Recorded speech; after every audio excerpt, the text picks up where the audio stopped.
Hello and welcome.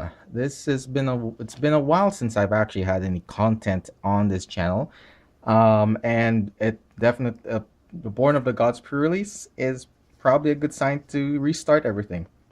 So, my plan basically, I'm thinking of not only Magic the Gathering related stuff. I may be going through online Magic Online as well. Again, that's Magic the Gathering related, but I've also gotten into a bit of Hearthstone. Not as much as I'd like to, and video games altogether. So I was able to find time recently to get some gaming done, and just rekindled my love for gaming and hopefully I can get some content out there that'll be at least entertaining. Okay. And like I said, again, entertaining doesn't mean I am going to be any good at any of these games. I am far from being any good. I'm totally I've totally accepted the fact that I will never be an amazing player. So I'll be as entertaining a casual player as I can. That being said, I went to the pre-release for Born of the Gods yesterday. And how did I do? Not as well as I did for the Theros pre-release. I went 1-3. The store only had time to do a 4-round Swiss. They were doing 4 tournaments over the course of 2 days, and each tournament lasts for a long time. So to accommodate the fact that they don't have time, they only have time for a 4-round Swiss. So no leeway in terms of getting prizes if you didn't do well. Doing well meaning at least just one, at most one match loss. And unfortunately, I didn't make it that far. I did not get blown out, and most of my losses per match were about um we're just 2-1. And some games were really close, it just didn't get there. But I did make several mistakes, particularly with my deck building. So, as you can see I was holding Pains here in plain sight, and I'm just teasing you right now. I'll talk about that in a little bit. I didn't get to play it, but it'll come over in the next little bit. So I chose white this time around instead of red, um, in the hope of getting a decent white weenie deck together. Unfortunately, my white consisted of Ornitharch, Silent Sentinel, Nyx Thorn Shieldmate, a Crone Skyguard, which is absolutely amazing, by the way. This alone could have let me, stayed white. The unfortunate part is that those are my only creatures. Revoke Existence, nice pseudo removal for enchantments, especially against gods. That'll be awesome. And just 2 mana, even if it's a sorcery, it's not that bad. God's willing, some nice other cards as well, but mostly support. So my white is not particularly deep. My issue, my prob, not problem, my mistake was trying to force it simply because of the power of these 2 cards and the fact I do have some decent enchantments in here. Um, so that was a main mistake there. So deck building mistake one, the fact that you chose a particular color does not mean you should force that to use that color. What I should have done is gone green. My green is actually pretty deep. I've had some nice bestow cards, some nice heroic cards as well. This one was a beater, turned out to be very good. Time to feed some, true tried and true cards, and 2 voyaging satyrs, which definitely put me to say, hey, I am going to play green and ramp up. And I did have Opaline Unicorn and Burnished Heart for fixing. Now, I did end up splashing for blue as well, so I ended up playing 3 colors, which is again a mistake. And my blue, while it's pretty good, I had 2 Nimbus Nads. These are the reason I splashed for blue. And it cost me a couple of games because I ended up getting my islands instead of my other useful. Oh yeah, Nimbus Nad and Aqua Swarm. Um, I ended up getting both my islands in a couple of games when I was hoping for my more useful lands. Another, I didn't quite aggressively mulligan as well. So again, live and learn. Definitely going to be better in the next pre-release, I hope. Now, what did I get in term? No, what I should have played in with conjunction with green was red, because my red, now that I look at it, it's absolutely amazing. Not this. That's not amazing. Definitely not this. The Flamestreaker's mediocre. Nice sideboard against other red decks. Epiphany Storm is good. A heroic enabler again. Something it'll help with your inspire mechanic and actually rather useful against this to activate the inspire mechanic. This is, however, pretty good. A Crow and Conscriptor. Heroic. Its heroic ability. It's a 5 to cast 3/2. Not good in its own, but its heroic ability is a threaten effect, and that is absolutely that could have been absolutely valuable for me in several matches, taking over their beater. I did not recognize how powerful this was, and you should not underestimate this card in any limited format. Threaten effects have always been powerful, and a threaten effect on the body that you can activate with possibly 1 mana. Imagine that. 1 mana, this one, take their best creature for a turn and probably beat them to death with it. Um, Only my removal is actually pretty weak. This is not that good removal. It's good to scry if you don't have a good target for it. This is actually a suite of cheap bestow creatures. Only three to the bestow, just one more than its casting cost. It is a 1/1 and only gives +1/+1, but it gives fire breathing, so it's all good. So as you can see, I also have this nice creature here, which I'll talk about again in a short while. 2 Spearpoint Oreads and a 2/1 for 2, which is decent body, but I wouldn't have needed that because my green is already very deep. So if I had gone red-green, no splash of a third color, I probably would have done a whole lot better than I did. So, did I get anything good from the did I get anything good? Well, other than the promo Silent Sentinel, I got a Painseer, which is probably one of the most hyped cards right now. But I'll talk about the inspired mechanic shortly in a bit. Perplexing Chimera. This is very dangerous to use. And really, if I cast this, my opponent will play around it forever. Or if they're daring enough to play their bomb, I'd steal their bomb and they'd be able to deal with their bomb, or however it is. My guaranteed white rare or mythic turned out to be not very good. It's a tutor for 2 enchantments. Granted, there are tons of good enchantments, some of which I do have, but I think cost 6 mana. By turn 6, even in sealed, it's a slow format, but unless it's going to really save your hide, and if you have more than 6 mana, this is not. It ended up not being too good. Trample, Triumph, Prophet of Crufix, and a Fire Drinker Sayer again, which would have fit well in an aggro red-green deck. All right, so newbie mistake on my part. You're free to laugh at me, and feel free to laugh and insult me for being an absolute noob. Oh, hey, even can't even control my camera for being an absolute noob. And yeah, so I could have won several matches. But anyway, back to Born of the Gods. Born of the Gods was actually a nice addition to Theros. A couple of interesting mechanics. Not great, but interesting mechanics. Inspired. So I'll use Painseer as an initial example. So Inspired is Painseer has basically been touted as a smaller Dark Confidant or something like that, where you peel off a card on top of your graveyard, on top of your library and just pay life, right?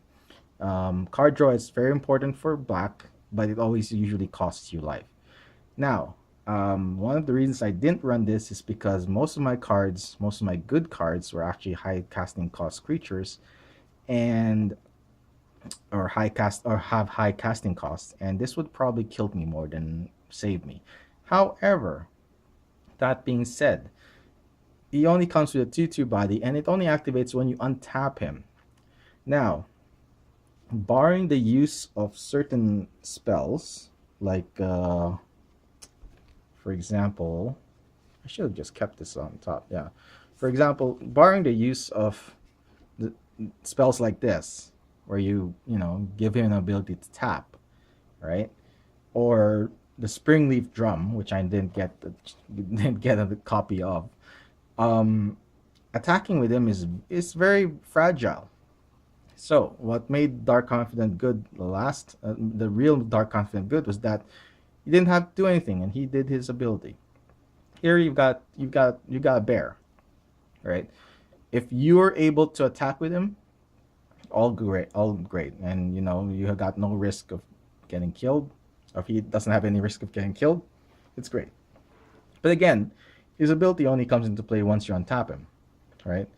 Now, Born of the Gods has a bunch of untap effects, like well, actually, I can't think of an example right now, but there are a bunch of cards that allow you to untap your cards before your untap step, right? So, I mean, this guy, he can do work. You can put enchantments on him or whatnot and make him bigger. The fact that he's black means he's safe from uh, Doomblade in standard. I'm talking standard now, but um, still, let's see here. Things like Weight of the Underworld would have killed him. -3, -2. Lash of the Whip as well would have killed him, right?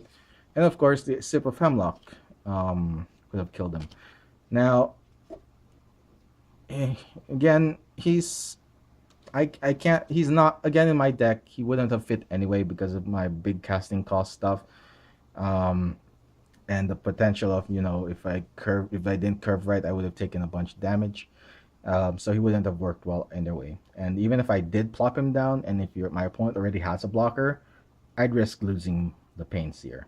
So, not that useful from what I've seen, especially in limited. I don't know how good it will be in standard, but I'm a casual player.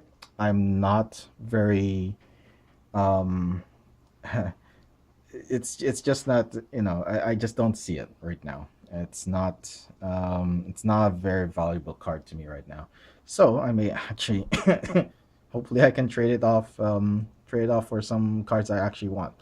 So that in point, I'd like to talk about the inspired mechanic. And like I said, Pain Seer's inspired mechanic is potentially rather weak. Unless you have a way to, tap or untap him reliably, then he can become quite powerful. So I can see a bunch of cards that'll help do that, but it's still going to be a 2 or 3 card combo just to activate that guy, right? He can't go on his own. Now I'll give an example of um, a decent inspired mechanic, like this guy, Ferris Band Trumper, 4 to cast 3/3, not too bad. That's vanilla. It's all right. However, inspired whenever he becomes untapped, he gets a +1/+1 counter. So if you on turn 4, and especially true if you have ramp, like in my case, I had Voyaging Satyrs, right? I had Voyaging Satyrs to help out with to ramp up my plays. I can get this guy out in turn 3, and by then hopefully attack into either a weaker creature or nothing at all, and he'll just keep getting bigger and bigger. So this is an inspired mechanic where you can it'll act the potential of him being able to activate on his own is high. So he's just gonna get bigger and bigger, and then the opponent just has to deal with him. That's pretty much it. You don't need any more mana investment. He's going to be a threat. He's going to be a guaranteed threat later in the game. That said, if you don't get to play him early enough, then he may actually not he might not be that valuable. He's probably not that valuable late in the game. Another decent inspired mechanic is on this guy, Kragma Butcher. 3 to cast for 2/3. Again, not too bad. But it's in the inspired mechanic, he gets +2/+0 until end of turn. So the first turn you attack with this guy, again, it's going to take several turns to activate him. But and I didn't say it was great. I said it was decent. First time you attack with him, he'll be a 2/3. So on the next subsequent turns after that, he'll be a 4/3. So he'll be able to take on bigger creatures that your opponent will be able to put down. He might die pretty soon, but you know what? That's just how it is. So that is for the inspired mechanic. Overall, not all that good. Now, tribute is another mechanic introduced. So tribute is basically a mechanic where your opponent decides to pay tribute in terms of +1/+1 counters on this card. So if I cast Unearth Arch and my opponent pays tribute, he gets +2/+2 counters on this. If not, this thing goes into play and puts 2+1 white bird creature tokens with flying. So this is actually an example of a decent tribute card. No matter what your opponent chooses, you get 5 power on the board, whether in one creature or 3 creatures.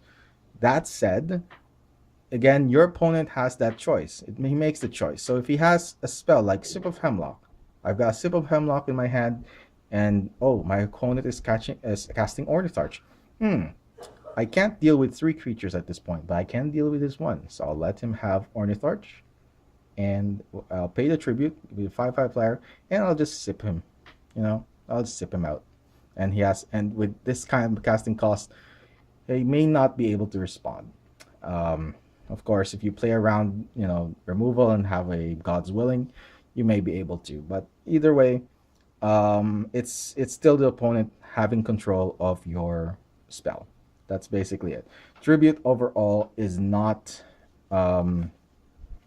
all that fantastic. In limited, it can be game breaking, like that green Hydra that has. You can either choose it comes in as a 6/6. You can either choose it as the opponent. You can choose to have it fight one of your creatures, or come down as a 12/12. In limited, it's very scary no matter what, unless you've got a creature that's bigger than a 6/6. This is an example of a relative not too good card. So 5 to cast 4/4. Again, not too bad, but again, not too good. Tribute of 3. If your opponent desires, he can make this a 7/7. But why would he? He'll give you instead 4 life and deal with a smaller 4/4, which is a whole lot easier to deal with. So definitely like the inspired mechanic, and pretty much like every mechanic, really. There's some good cards, there's some excellent cards, and there will be the crappy cards. So in terms of Painseer, how good he will be is left to be seen when Theros releases. So yeah, so that is my pre-release report from a loser's perspective. Granted, hopefully I've learned my lesson for the next for any other pre-releases I go to or sealed events. Again, big powerful creatures like the Silent Sentinel or even Ornitharch does not mean you have to go through that color. You can. I don't have that many bombs in these 2 colors, but they would have probably been a whole lot better deck than what I ended up with. So again, 2 colors better than 3. Knowing more quality cards over bombs is always good.